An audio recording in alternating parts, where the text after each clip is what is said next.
কিডনির রোগে আক্রান্ত মাত্র 7.5 বছরের শিশু আবির। গত 10 দিন ধরে কক্সবাজার সদর হাসপাতালে চিকিৎসা নিচ্ছে সে। পরিবারের আশা ছিল চিকিৎসায় হয়তো একটু সেরে উঠবে ছোট্ট এই প্রাণটি, কিন্তু চিকিৎসার মাঝে ঘটে গেল ভয়াবহ এক ঘটনা।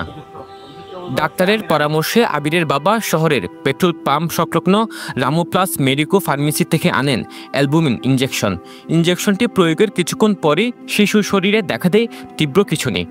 চোখ উল্টে যায়, নিঃশ্বাস নিতে কষ্ট হয়, শরীরের রং বদলে যায় মুহূর্তেই। পরিবারের অভিযোগ, ইঞ্জেকশনটি ছিল ভেজাল, যে কারণে আবিরের এমন সমস্যা তৈরি হয়েছে। এক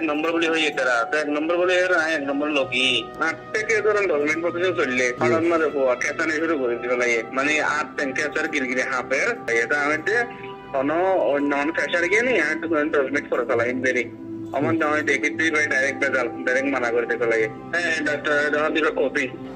অভিযোগটি পাওয়ার পর হাসপাতালে যায় পেনুয়া, যেখানে গিয়ে কথা হয় শিশু আবিরের মায়ের সাথে।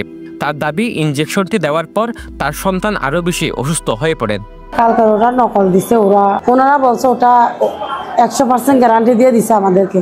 ওইটা এখানে আনছি, আনার পরে বাচ্চাকে দিছি, দেওয়ার পরে 20 মিনিট মতো চলেও ওটা আমার বাচ্চার ইনফেকশন হয়ে গেছে। ওটা নকল করছে, তাড়াতাড়ি হলে ইঞ্জেকশন দিতে হবে। ডাক্তার আছে, নার্স আছে, ওনারা ইঞ্জেকশন দিছে। এরপর রামু প্লাস মেডিকো ফার্মেসিতে যাই আমরা। সেখানে গিয়ে কথা হয় দায়িত্বরত একজনের সাথে। তিনি নিজেই স্বীকার করে নেন ইঞ্জেকশনের সমস্যা রয়েছে, তবে তার দাবি ইঞ্জেকশনটি তার ফার্মেসির নয়। অন্য দোকান থেকে বিক্রি করছিল, তাও তখন এরকম করছে, আমরা ইনস্ট্যান্ট টাকাও ফেরত দিয়ে দিয়েছি এবং আমরা টোটাল বিক্রি করবো না। যার থেকে আনছি সে অরিজিনাল মাল বলছে, কিন্তু আমি জানি না যে সেটা একই রকম সেম মাল। আমরা কীভাবে বুঝবো ভাই? এগুলো তো আমরা টোটালি বুঝতে পারছি।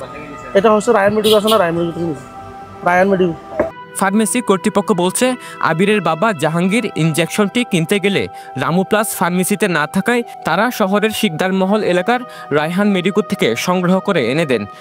সিসিটিভি ফুটেজেও দেখা যাচ্ছে রায়হান মেডিকোর স্বত্বাধিকার মনির নিজে এসে ইঞ্জেকশনটি বিক্রি করেন রামু প্লাস মেডিকোতে।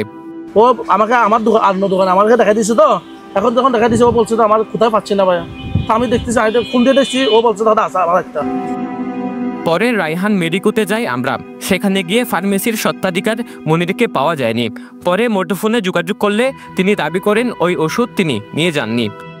অথচ সিসিটিভিতে স্পষ্ট দেখা যাচ্ছে রামু প্লাস ফার্মেসিতে গিয়ে তিনি ওষুধ বিক্রি করেছেন।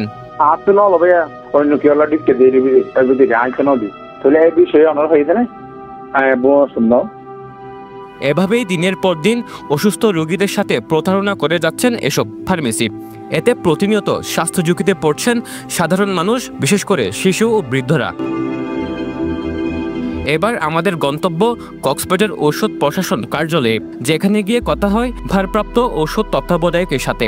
তিনি সত্যতা যাচাই করে আইনগত ব্যবস্থা নেওয়ার আশ্বাস দেন। এই ওষুধগুলো বিক্রি করতে হলে অবশ্যই ফার্মেসিতে কোম্পানির পক্ষ থেকে ইনভয়েস নিয়ে বিক্রি করতে হবে, ইনভয়েস সংরক্ষণ করতে হবে। আর এই ধরনের যদি কোনো জায়গায় আমরা পাওয়া যায় অভিযোগ এবং প্রমাণ যদি পাওয়া যায়, এর সাপেক্ষে ওষুধ প্রশাসন তাদের বিরুদ্ধে কার্যকর পদক্ষেপ নেবে। অভিযোগ রয়েছে কক্সবাজারের বিভিন্ন স্থানে ফার্মেসিতে ভেজাল ও মেয়াদ উত্তীর্ণ ওষুধ বিক্রির ঘটনা দিন দিন বাড়ছে। বিশেষ করে বিভিন্ন এলাকার অলিগলিতে অবস্থিত অনেক ফার্মেসিতেও আরও ভয়াবহ অবস্থা। অ্যালবুমিন ইঞ্জেকশনটি খুব সংবেদনশীল ও দামি ওষুধ, তাই ভেজাল হওয়ার ঝুঁকি অনেক বেশি। অবশ্যই সরকার অনুমোদিত ফার্মেসি বা হাসপাতালের মাধ্যমে নিতে হবে। ইনভয়েস ও ব্যাচ নম্বর দেখে নিশ্চিত হতে হবে। ভেজাল অ্যালবুমিন প্রয়োগ করলে খিঁচুনি, জ্বর, র্যাশ বা এমনকি মৃত্যু পর্যন্ত হতে পারে। সরওয়ার সাকিব, পেনুয়া নিউজ।